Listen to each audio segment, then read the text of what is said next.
प्रेरणा के बड़े बेटे कमल ने जब अपनी पसंद की लड़की से शादी की बात की तो घर में कोहराम मच गया। माँ, आजकल इन बातों को कोई नहीं मानता है। बेटा मुझे पाठ पढ़ा मत, मैंने दुनिया देखी है, ये लव मैरिज वगैरह नहीं चला करती। और तूने कैसी लड़की पसंद की है, बिल्कुल काली। क्या सारी दुनिया में तुझे वही लड़की मिली? इतनी सुंदर सुंदर लड़कियां हैं। माँ, तुम उसका कालापन देख रही हो, ये नहीं देख रही हो कि वो कितनी इंटेलिजेंट है। तुम्हें पता है अपने स्कूल की सबसे अच्छी टीचर है वो। तुम बस सपना की खूबी देखो माँ, खूबी। कुछ भी कह बेटा, लेकिन मुझे तुझसे ऐसी उम्मीद नहीं थी। अब मैं क्या कर सकती हूँ? शादी तो तूने कर ही ली है, घर भी ले ही आता। उसको क्यों उसके घर छोड़ दिया? माँ, शादी नहीं की है हम दोनों ने, अभी सिर्फ बात हुई है। और हाँ, हम दोनों शादी करना चाहते हैं। अगर तुम हाँ कह दोगी तो धूमधाम से कर लेंगे। और बेटे की मर्जी के आगे प्रेरणा की एक नहीं चली। कमल का छोटा भाई विमल भी इस रिश्ते से बहुत खुश था और उसकी खुशी देखकर प्रेरणा उसे पहले से ही वार्निंग दे देती है। बड़े भाई ने जो किया सो किया, लेकिन तू कान खोलकर सुन ले, इस घर में अगली बहू सिर्फ मेरी पसंद की आएगी, गोरी और सुंदर। ठीक है माँ, जैसी तुम्हारी मर्जी। लेकिन अगर मुझे कोई लड़की भाई की तरह पसंद आ गई तो मैं भी आपके सामने यही प्रस्ताव रखूंगा। और अगर लड़की काली हुई तो मैं प्रस्ताव ठुकरा दूंगी। फिर कमल की बारात धूमधाम से निकलती है और वो सपना को ब्याह कर ले आता है। सपना का जैसे ही गृह प्रवेश होता है, सबसे पहले उसे सब लोगों से यही सुनने को मिलता है कि अरे, कमल ने ये कैसी लड़की पसंद की है, ये तो बहुत काली है। सब लोगों के चले जाने के बाद सपना बड़ी ही उदास थी। और कैसा लगा तुम्हें अपना ससुराल? ससुराल तो अच्छा है, लेकिन कमल मुझे पता नहीं क्यों अब बड़ा बुरा लग रहा है। सब लोग कैसी कैसी बातें कर रहे थे कि मैं कितनी काली हूँ और तुम इतने सुंदर हो। देखो सपना, जितने भी लोग ये बात कह रहे थे वो बिल्कुल सही कह रहे थे। ये बात तुम भी मानती हो? क्या मतलब है तुम्हारा इस बात का? यानी कि मैं तुम्हें भी पसंद नहीं थी? नहीं, ऐसी बात नहीं है। तुम समझो, मैंने तुम्हें पसंद किया है और तभी तुमसे शादी की है। अगर तुम लोगों की बातें सुनकर हम दोनों के बीच में ऐसी बातें लाओगी तो फिर मैं क्या कहूंगा भला? और वैसे भी मैंने शादी रिश्तेदारों या पड़ोसियों को दिखाने के लिए नहीं की है। और ये सुनकर सपना खुश हो जाती है। अगले दिन सपना की पहली रसोई थी। किताबों के पन्ने पलटने ही जानती हो या थोड़ा बहुत खाना भी बनाना आता है? आप जो कहेंगी मम्मी जी मैं बना लूंगी, मुझे सब तरह का खाना बनाना आता है। अच्छा, बड़ी बड़ी बातें करना जानती हो। हाँ भाई, क्यों ना हो, इतनी मोटी मोटी किताबें जो पढ़ी हैं। क्या कहा तुमने अभी? तुम्हें सब तरह का खाना बनाना आता है? तो चलो फिर ठीक है, ऐसा करो मुगलई खाना बना लो। सपना कमल की तरफ देखती है और कमल इशारे में कहता है कि तुम रसोई में जाओ, मैं अभी आता हूँ। थोड़ी देर बाद अरे, इतनी टेंशन लेने की जरूरत नहीं है। मुगले खाने से मतलब था कि कोई पनीर की कोई अच्छी सी डिश बना लो। और तुम इतनी घबरा क्यों रही हो? तुम तो अच्छा खाना बना लेती हो। ठीक है, मैं अभी थोड़ी देर में बना कर लाती हूँ। और फिर कुछ देर बाद सपना कई तरह का खाना बनाकर टेबल पर लगा देती है और सब लोग खाने लगते हैं। वाह भाभी, मजा आ गया। क्या जायका है खाने का। क्यों मम्मी, मैं ठीक कह रहा हूँ ना? भाभी के हाथों में तो बहुत ही गजब का स्वाद है। ऐसा लग रहा है कि खाना रेस्टोरेंट से मंगाया गया है। ये बात तो तूने बिल्कुल ठीक कही है। सचमुच में सपना खाना तो बहुत अच्छा बनाती है। क्यों मम्मी, क्या कहती हो? हाँ, खाना तो अच्छा ही बना है। खाना तो हर कोई अच्छा बना ही लेता है। असली परीक्षा तो बहू तुम्हारी अभी होगी। खाना खाने के बाद मुझे चाय पीने की आदत है। अगर तुम्हारी चाय अच्छी बनी तो मैं तुम्हें कबूल कर लूंगी, वरना तो फिर तुम बहू और मैं सास। प्रेरणा के मुंह से एक और बात सुनकर अब सपना और बुरी तरह घबरा गई, लेकिन कमल ने फिर उसे दिलासा दिया और इस बार वो सबके लिए बढ़िया चाय बनाकर लाती है। और चाय का पहला घूंट पीते ही प्रेरणा खड़े होकर सपना को पहली रसोई का नेक देती है। ये लो सपना बहू, तुम अपनी परीक्षा में सफल हो गई हो। खाना भी लाजवाब था और चाय ने तो 4 चांद लगा दिए। Thank you so much mummy जी।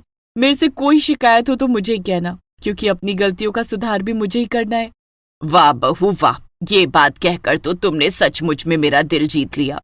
भाभी, अगर मम्मी का दिल आपने जीत लिया है तो बस मेरे लिए भी अपने जैसी एक लड़की पसंद कर लेना। मुझे भी मेहनत नहीं करनी पड़ेगी और मम्मी को आप पसंद हो तो आपकी पसंद भी पसंद आ जाएगी। और ये सुनकर सब हंसने लगते हैं कि तभी प्रेरणा कहती है, बहुत खूबियां हैं बेटी तुम्हारे अंदर, बस थोड़ा सा रंग भी साफ होता तो 4 चांद लग जाते। मम्मी, चांद एक ही होता है और अगर इतनी ही रोशनी की जरूरत है तो हम घर में और अच्छे वाले बल्ब लगा सकते हैं। और कमल की बात सुनकर सब हंसने लगते हैं। प्रेरणा जो भी काम सपना को देती, सपना बड़ी सलीके से वो सारा काम पूरा कर लेती। थोड़े दिनों में वो स्कूल भी जाने लगती है। एक दिन प्रेरणा अपनी किसी सहेली से मिलने के लिए गई हुई थी। रास्ते में आते समय उसका रिक्शा खराब हो जाता है और वो बाहर खड़ी होकर उसके ठीक होने का इंतजार करती है। तभी दो लड़के बाइक पर आते हैं और उसका पर्स छीनने लगते हैं कि तभी एक लड़की वहां पर स्कूटी पर आती है। स्कूटी रोककर वो उन दोनों लड़कों को खूब मारती है और पर्स प्रेरणा को दे देती है। वो दोनों लड़के वहां से भाग जाते हैं। ये लीजिए आंटी जी आपका पर्स, आपको कहीं चोट तो नहीं आई? नहीं नहीं, मुझे तो कोई चोट नहीं आई। तुमने तो बड़ी दिलेरी दिखाई, लगता है तुम्हें जूडो कराटे आते हैं। हाँ थोड़े बहुत आते हैं, इतने भी मेरे को करने ना पड़ते अगर मैं अपनी वर्दी में होती। वर्दी में? क्या तुम पुलिस वाली हो? हाँ आंटी जी, मैं पुलिस वाली हूँ, मेरा नाम इंस्पेक्टर स्नेहा है। अरे वाह, ये तो बहुत अच्छी बात है। अपनी विमल के साथ इसकी जोड़ी कितनी अच्छी लगती, बस अगर ये थोड़ी सी गोरी होती। बड़ी बहू तो मेरी काली है, क्या छोटी बहू भी मेरी काली ही होगी? लगता है इन भैया को काफी टाइम लगेगा। आइए आंटी जी मैं आपको छोड़ देती हूँ। और फिर प्रेरणा के मना करने पर भी स्नेहा उसे अपनी स्कूटी पर बैठने के लिए कहती है और प्रेरणा को उसके घर छोड़ देती है। प्रेरणा स्नेहा को चाय के लिए आमंत्रित करती है और वो भी खुशी खुशी हाँ कह देती है। बेटी इससे मिलो, ये मेरी बड़ी बहू है, इसका नाम सपना है। तुम कैसी हो? मैं तो बिल्कुल ठीक हूँ, तुम बताओ। तो ये है तुम्हारी ससुराल। क्या तुम दोनों एक दूसरे को जानती हो? हाँ आंटी जी, बहुत अच्छी तरीके से जानते हैं। जब सपना की शादी थी उस समय मैं ट्रेनिंग पर थी इसलिए नहीं आ पाई। मम्मी जी ये स्नेहा है, मेरी छोटी बहन। मम्मी पापा ने बताया था ना आपको कि वो ट्रेनिंग पर गई हुई है। और तभी विमल भी घर आता है। वो स्नेहा को वहां देखता है और अपनी भाभी से पूछता है, भाभी ये कौन है? ये मेरी छोटी बहन स्नेहा, इंस्पेक्टर स्नेहा। अरे तो भाभी चोरों की तरह खड़ा क्यों किया हुआ है? जल्दी से इन्हें सोफे पर बैठाओ और खातिरदारी करो भाई, आपकी बहन पहली बार हमारे घर आई है। अरे हाँ सपना बहू, ये देखो बातों बातों में मैं तो भूल ही गई। जाओ बढ़िया सी चाय बना कर ले आओ। प्रेरणा विमल को बताती है कि किस तरह स्नेहा ने उन दोनों की पिटाई की और उसका पर्स वापस करवाया। क्या बात है, आपने तो सचमुच में कमाल ही कर दिया। और आपके मम्मी पापा को तो सल्यूट है, अपनी दोनों बेटियों को कितना काबिल बनाया है। ये बात तो बहुत सही कही है विमल तुमने। सचमुच में समधन और समधी जी ने तो दोनों बेटियों को बहुत ही अच्छी शिक्षा दी है। फिर स्नेहा वहां से चली आती है। उसके बाद प्रेरणा कमल से बात करती है। कमल बेटा, आज स्नेहा आई, सचमुच में मुझे तो बहुत अच्छी लड़की लगी। सोच रही हूँ विमल के लिए उसका हाथ मांग लूं। लेकिन ऐसा कैसे हो सकता है माँ? तुमने तो विमल की शादी के लिए कोई गोरी लड़की देखनी है और स्नेहा तो काली है। हाँ हाँ जानती हूँ, माना कि चश्मा लगा हुआ है आंखों में, पर रंग पहचानती हूँ। देख लिया था काली है, लेकिन सचमुच में बड़ी ही गुणों वाली है। तू एक काम कर, विमल से पूछ क्या उसे स्नेहा पसंद आई। अगले दिन कमल विमल से पूछता है और विमल अपनी रजामंदी दे देता है। भैया मुझे तो वो देखते ही पसंद आ गई थी, बस माँ के डर के मारे कुछ बोला नहीं, क्योंकि माँ ने कहा था मेरी शादी गोरी लड़की से करवाएंगी। अब बड़े बेटे ने माँ का दिल तोड़ दिया, छोटा कैसे तोड़ सकता था? कमल बहुत बोलने लगा है, रुक अभी माँ को कहता हूँ कि तुझे लड़की पसंद नहीं है। नहीं नहीं भैया, ऐसा जुल्म मुझ पर मत करना, सचमुच में स्नेहा वाकई में बहुत अच्छी लड़की है। प्रेरणा सपना की छोटी बहन स्नेहा को अपनी छोटी बहू बनाकर ले आती है। अब दोनों बहनें देवरानी जेठानी बन जाती हैं। अरे प्रेरणा, तू तो कहती थी कि छोटी बहू गोरी लेकर आऊंगी, ये क्या छोटी बहू भी काली? हाँ बहन, पहले मेरा यही विचार था कि मेरी बहू गोरी आए, लेकिन जब मैंने सपना को देखा और उसका काम देखा, सचमुच में बहुत ही अच्छी लड़की है। और स्नेहा तो उसकी बहन है। अब दोनों देवरानी जेठानी हैं, लेकिन मैं जानती हूँ मेरे घर के लिए ये दोनों ही परफेक्ट हैं। पर बहन, फिर भी दोनों बहनें काली आ गईं। ये तो अच्छी बात है ना, वरना एक बहू काली और एक गोरी होती तो घर में बेवजह ही लड़ाइयां होती। अब लड़ाई का झंझट ही खत्म है। प्रेरणा की बात सुनकर पड़ोसन भी हंसने लगती है। दोनों बहनें बहुत अच्छे से घर संभाल लेती हैं। आस पड़ोस के लोग भी उन दोनों के शिष्टाचार को देखकर बहुत तारीफ करते हैं। और कुछ औरतों की तो धारणा ही बदल जाती है कि गोरी बहू लेकर आनी है। और अब दोनों बहनें देवरानी जेठानी बनकर घर को बहुत ही अच्छे से संभाल लेती हैं, अपनी जॉब, घर और आगे चलकर अपने बच्चों और परिवार को भी। और प्रेरणा उस दिन को धन्यवाद देती है जब कमल ने सपना को पसंद किया था। कुछ दिन पहले ही विमला ने अपने बेटे यश की शादी परी नाम के लड़की से करवाई थी। परी बहुत ही संस्कारी और अच्छी लड़की थी, लेकिन वो ज्यादा पढ़ी लिखी नहीं थी। उसने सिर्फ 12वीं ही पास की थी। बहू, तेरे आने से तो घर में बहुत रौनक बढ़ गई। सच में अब तो मैं बिल्कुल फ्री हो गई हूँ। हाँ, अब आपको घर का कोई काम जो नहीं करना पड़ता, इसलिए। अरे मेरी बहू है ही इतनी प्यारी, तेरी तरह थोड़ी है जो मेरे बीमार होने पर भी घर का काम ना करे। तो मैं घर में खाली थोड़ी बैठती हूँ, मुझे कॉलेज भी जाना होता है और अपनी पढ़ाई भी करनी होती है। उसके साथ मैं भला घर का काम कैसे कर सकती हूँ? हाँ, तो मैंने भी कभी तेरे ऊपर काम का दबाव नहीं डाला, तो आप मुझे ताने तो मार ही रही हो। तो इसमें इतना बिगड़ने वाली क्या बात है? माँ बाप तो अपने बच्चों को कहते ही है ना। विमला की बात सुनकर निशा चिढ़कर वहाँ से चली जाती है। देखा, ये काम है इस लड़की के, हम तो इसे जरा सा भी कुछ नहीं कह सकते। कोई बात नहीं मम्मी जी, निशा दीदी भी धीरे धीरे सब समझ जाएगी।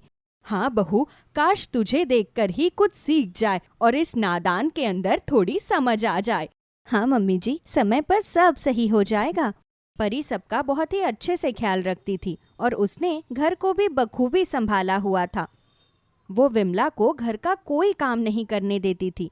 विमला भी परी से बहुत खुश थी और हमेशा उसकी तारीफ किया करती थी, जिसकी वजह से निशा अक्सर चिढ़ जाया करती थी। इस तरह दिन गुजरते रहे। फिर एक दिन, परी तुम बुरा ना मानो तो मैं तुमसे एक बात पूछूं? हाँ जी बिल्कुल पूछिए। अब कोई बात पूछने के लिए भी उससे पहले आपको मुझसे पूछना पड़ेगा। नहीं, अच्छा ये बताओ, तुमने अपनी आगे की पढ़ाई क्यों नहीं की? तुम हमेशा नॉवेल्स पढ़ती हो, तुम्हें रीडिंग का इतना शौक भी है और तुम पढ़ाई में भी इंटेलिजेंट हो। दरअसल कुछ समय पहले मेरे पापा की तबीयत बहुत ज़्यादा खराब हो गई थी। उन्हें डर था कि कहीं उन्हें कुछ हो ना जाए, इसलिए वो जल्द से जल्द मेरी शादी करवाना चाहते थे और जो भी पैसे उन्होंने मेरे पढ़ाई के लिए सेव किए थे उन्होंने मेरी शादी में लगा दिए। तो इस तरह मैं अपने लक्ष्य से भटक गई। मुझे लगा था कि कुछ तो बात जरूर है। जी, बट कोई नहीं, अब हम क्या ही कर सकते हैं। हम अभी भी बहुत कुछ कर सकते हैं। क्या? मैं तुम्हें आगे पढ़ाऊंगा और निशा के कॉलेज में ही तुम्हारा एडमिशन करवा दूंगा। अजी लेकिन इस तरह शादी के बाद पढ़ना? क्यों, शादी के बाद क्यों नहीं पढ़ सकते? अरे शादी के बाद भी कितनी लड़कियां पढ़ाई करती हैं और अपनी जिंदगी में कामयाब हो जाती हैं। हाँ, लेकिन घर की जिम्मेदारी और घर का काम भी तो है, साथ ही मम्मी जी का भी तो ध्यान रखना है। तुम मेरे साथ चलो। यश परी को हॉल में विमला के पास लेकर आता है। मम्मी, परी पढ़ाई में बहुत अच्छी है और इसे पढ़ना भी बहुत पसंद है। हाँ बेटा, मैं सब जानती हूँ, हमारी बहू बहुत होशियार है। तो मम्मी, मैं परी को आगे पढ़ाना चाहता हूँ। अरे वाह बेटा, तेरी ये सोच तो बहुत ही अच्छी है। मैं भी ऐसा सोच ही रही थी। लेकिन परी अपनी आगे की पढ़ाई करने में हिचकिचा रही है। लेकिन क्यों बेटा? वो तो आप अपनी बहू से ही पूछो। क्या बात है बहू? मम्मी जी, अगर मैं कॉलेज पढ़ने चली जाऊँ तो घर की जिम्मेदारियाँ कौन संभालेगा? और फिर आपका भी तो ख्याल रखना है। अरे मैं कौन सा बुढ़ी हो गई हूँ जो किसी को मेरा ध्यान रखना है? अभी तो मैं जवान हूँ। तू मेरी चिंता मत कर और मन लगाकर अपनी पढ़ाई कर। ठीक है मम्मी जी। मुझे पता था ये आपकी ही बात मानेगी। आखिर बहू किसकी है? उसके बाद यश परी का एडमिशन निशा के कॉलेज में करवा देता है। निशा, तुम्हारे लिए गुड न्यूज है। सच में? क्या गुड न्यूज है? क्या आप मेरे लिए कोई गिफ्ट लाए हैं? नहीं, गिफ्ट तो नहीं है, लेकिन अब से तुम्हारी भाभी भी तुम्हारे साथ कॉलेज में साथ जाया करेगी। क्या? हो गई ना तुम भी हैरान? मैं जानता था तुम्हें भी बहुत खुशी होगी। अब से तुम दोनों ननद भाभी एक साथ कॉलेज जाना और वहां पर खूब मन लगाकर पढ़ना। लेकिन भाभी अगर कॉलेज में पढ़ेंगी तो घर का ध्यान कौन रखेगा? हमने माँ से सब बात कर ली है। माँ ने भी परी का एडमिशन करवाने के लिए कहा है। अच्छा, इतना कहकर यश वहां से चला जाता है। अरे अब क्या करूं मैं? इस गवार का भी कॉलेज में एडमिशन करवाना जरूरी था क्या? अगर इतना ही पढ़ाई का शौक था तो शादी से पहले ही ना पढ़ लेती। ये भला कॉलेज जाकर क्या करेगी? देखना, इसे तो कुछ पढ़ना तक नहीं आएगा। फिर अगले दिन सुबह, अच्छा ठीक है, अब मैं चलती हूँ। अरे रुक जा बेटा। माँ, मुझे टिफिन नहीं चाहिए, मैं कॉलेज की कैंटीन से खा लूंगी। अरे तो तुझे टिफिन दे कौन रहा है? तो आपने मुझे रोका क्यों? अरे मैं कह रही थी कि अपनी भाभी को भी साथ में लेती जा। क्या? हाँ, लेकिन माँ, भाभी अपने आप चले जाएंगी ना, मुझे लेट हो रहा है। अरे कैसी बातें करती है? आज तेरी भाभी का पहला दिन है, उसे ध्यान से अपने साथ कॉलेज ले जा और उसे अपने कॉलेज के बारे में सारी बातें बता दियो। फिर शाम को तुम दोनों एक साथ आराम से वापस घर आ जाना। अरे नहीं। ले बेटा, तेरा लंच, अच्छे से खाना खाइयो और पढ़ाई करियो। जी मम्मी जी। देखते हैं ये कैसे कॉलेज में टॉप मारेगी। उसके बाद निशा और परी दोनों कॉलेज पहुंच जाते हैं। कॉलेज पहुंचने के बाद, भाभी ये है हमारा कॉलेज, अब आप अपनी क्लास में जाइए। लेकिन मेरी क्लास कौन सी है? देखो भाभी, वो सब मुझे नहीं पता, अब थोड़ा बहुत काम आप खुद भी कर लो। मैं आपको कॉलेज तक ले आई, बस मेरी यही जिम्मेदारी थी, बाकी अब आप अपना खुद ही देख लीजिए। इतना कहकर निशा वहां से चली जाती है। फिर बड़ी मुश्किलों से परी अपनी क्लास ढूंढती है और अपना कॉलेज अटेंड करती है। कॉलेज खत्म होने के बाद परी निशा का गेट पर इंतजार करती है, लेकिन निशा आने में बहुत देर लगा देती है। निशा, तुमने इतनी देर क्यों लगा दी? ओहो भाभी, अब मैं अपने दोस्तों से कुछ बात भी ना करूं? अगर इतना ही है तो आप खुद ही घर चली जाती। मेरा वो मतलब नहीं था निशा, मुझे सब पता है आपका मतलब क्या था और क्या नहीं। एक तो बच्चों की तरह आपको रोज कॉलेज लेकर आओ, मुझसे नहीं होगा ये सब, कल से आप खुद ही कॉलेज आना। लेकिन परी की बात सुने बिना ही निशा वहां से चलने लगती है और परी भी निशा के साथ साथ घर आ जाती है। इन सब की वजह से निशा अब परी से और भी ज्यादा चिढ़ने लगी थी। परी के कॉलेज आने से पहले निशा अक्सर अपने दोस्तों के साथ कॉलेज बंक करती थी, लेकिन परी के कॉलेज आने के बाद उसे इन बातों का कुछ ज्यादा ही ध्यान रखना पड़ता था। इस तरह कुछ महीने बीत जाते हैं और फिर एग्जाम के बाद, वाह बहू, तूने टॉप किया है, तूने तो हमारा नाम रोशन कर दिया, मुझे तुझ पर गर्व है। हाँ परी, मुझे यकीन है कि तुम पढ़ाई में अच्छा ही करोगी। ये सब तो आपके सहयोग से ही हो पाया है। देख निशा, अपनी भाभी से कुछ सीख। मैं तो कहती हूँ कि तू पढ़ने में अपनी भाभी की मदद ले लिया कर। मुझे किसी की मदद की कोई जरूरत नहीं। निशा फिर से चिढ़कर वहां से चली जाती है। निशा को अपनी भाभी फूटी आंख नहीं भाती थी। उसकी भाभी की वजह से उसके कॉलेज में भी उसके ऊपर पाबंदी लग गई थी। फिर एक दिन कॉलेज में, क्या यार निशा, आजकल तो हमारे साथ कहीं भी घूमने नहीं जाती। हाँ निशा, क्या बात है? अरे यार, बस क्या बताऊं, मेरी भाभी है ना, वो भी इस कॉलेज में पढ़ती है। अगर उन्हें कुछ भी पता चल गया और उन्होंने घर पर बता दिया तो मेरी तो बैंड ही बच जाएगी। कोई बात नहीं, मेरे पास एक अच्छा आइडिया है। क्या? प्लान बनाने के बाद, ये तो बहुत ही अच्छा आइडिया है, अब आएगा ना मजा। फिर अगले दिन निशा घर पर जाती है और कुछ फोटोज दिखाते हुए कहती है, भैया देखा आपने, भाभी आपको धोखा दे रही है। क्या ये सब सच है परी? नहीं, ऐसा कुछ भी नहीं है, मैंने कोई धोखा नहीं दिया, ये पिक्चर्स फेक है। नहीं भैया, भाभी झूठ बोल रही है, आप चाहे तो मेरी फ्रेंड रिया से भी पूछ सकते हैं। हाँ भैया, परी भाभी हमेशा कॉलेज बंक करती है और साथ ही आपको चीट भी कर रही है। ये सब क्या है परी? क्या मैंने इसीलिए तुम्हें कॉलेज भेजा था? मुझे लगा था तुम कॉलेज जाओगे तो मन लगाकर पढ़ाई करोगी। ये सब झूठ है जी, मैं सच कह रही हूँ। बस अब से तुम्हारा कॉलेज जाना बंद। रिया और निशा के बाहर आने के बाद, वाह, ये प्लान तो बहुत अच्छा था। हाँ, अब तुम बिना किसी रोक टोक के आजादी से पवन के साथ घूम सकती हो। वहीं दूसरी तरफ, परी मैं जानता हूँ ये फोटोज एडिटेड है, लेकिन निशा ने तुम्हारे साथ ऐसा क्यों किया? क्योंकि जब मैं उसके साथ कॉलेज में जाती थी तो उसके ऊपर बहुत सी पाबंदियां लग गई थी, लेकिन अब वो फिर से एक आज़ाद पंछी की तरह अपनी मन मर्जी कर सकती है। वो एक लड़के पवन की बातों में फंस गई है। मैंने उसे समझाने की बहुत कोशिश की, लेकिन उसने मेरी बात नहीं मानी और इसलिए उसने अपनी ये चाल चल दी। अच्छा, तो इसीलिए उसने तुम्हें अपने रास्ते से हटाया, लेकिन इस बार मैं भी उसे सबक सिखा कर रहूंगा। नहीं, मेरे पास एक आइडिया है, हमें उस लड़के का सच निशा के सामने लाना होगा। कैसे? यश ने जैसे सोचा था बिल्कुल वैसा ही हुआ। परी ने कॉलेज जाना बंद कर दिया था, जिसकी वजह से निशा सबसे ज्यादा खुश थी और वो अपनी मर्जी से कॉलेज बंक करके अपने दोस्तों के साथ घूमने जाया करती थी। फिर एक दिन, मुझे सब पता है कि तुम कॉलेज बंक करती हो और तुमने ही अपनी भाभी को फंसाया है। ऐसा नहीं है। ऐसा नहीं है कि मैंने तुम्हारे कॉलेज प्रोफेसर से बात की थी। साथ ही तुम जिस लड़के के साथ घूमती हो वो बहुत ही बुरा है, तुम उसका साथ छोड़ दो। नहीं भैया, मैं पवन को पसंद करती हूँ और मैं उसी से शादी करूंगी। नहीं, या तो तुम उसके साथ रह सकती हो या फिर हमारे साथ, फैसला तुम्हें करना है। क्या कहा? आप मुझे घर से निकालना चाहते हैं? हाँ। ठीक है, अब मैं भी यहाँ पर नहीं रुकना चाहती। गुस्से में निशा घर छोड़कर पवन के पास चली जाती है।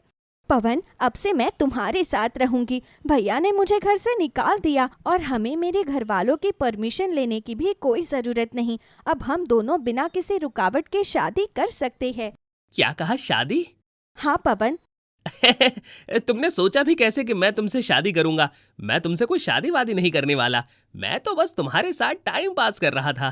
क्या कहा? तुमने मुझे इतना बड़ा धोखा दिया? तुम्हें जरा से भी शर्म नहीं आई? तुमने बहुत गलत किया है पवन, तुम्हें ऐसा नहीं करना चाहिए था। ये ज्ञान किसी और को देना। अब निकलो यहाँ से। पवन निशा को वहां से निकाल देता है और निशा रोते हुए घर वापस आ जाती है। भैया, भाभी, मुझे माफ कर दीजिए। आप दोनों उस लड़के के बारे में बिल्कुल सही थे। तुम्हें अपनी भाभी को शुक्रिया करना चाहिए, क्योंकि उन्होंने ही ये तरकीब बताई। हमने तुम्हें जानबूझकर घर से निकाला ताकि तुम उस लड़के का सच जान सको और देख सको कि वो मुसीबत में तुम्हारा साथ देगा या नहीं। भाभी, आपका शुक्रिया और मुझे माफ कर दीजिए। मैंने आपके ऊपर इतना बड़ा इल्जाम लगाया। भैया, वो सब मैंने जानबूझकर ही किया था। मैं सब जानता हूँ, मुझे परी पर पूरा विश्वास है। लेकिन तुम अब से कॉलेज नहीं जाओगी। मैं तुम्हारी शादी करवाऊंगा। नहीं, ऐसा मत कीजिए। निशा से गलती हो गई, लेकिन उसे एक बार मौका तो दे दीजिए। गलती तो किसी से भी हो जाती है, लेकिन हमें दूसरों को मौका जरूर देना चाहिए। इस तरह परी और निशा अपनी आगे की पढ़ाई करते हैं और अब निशा भी परी के साथ काफी अच्छे से रहने लगी थी।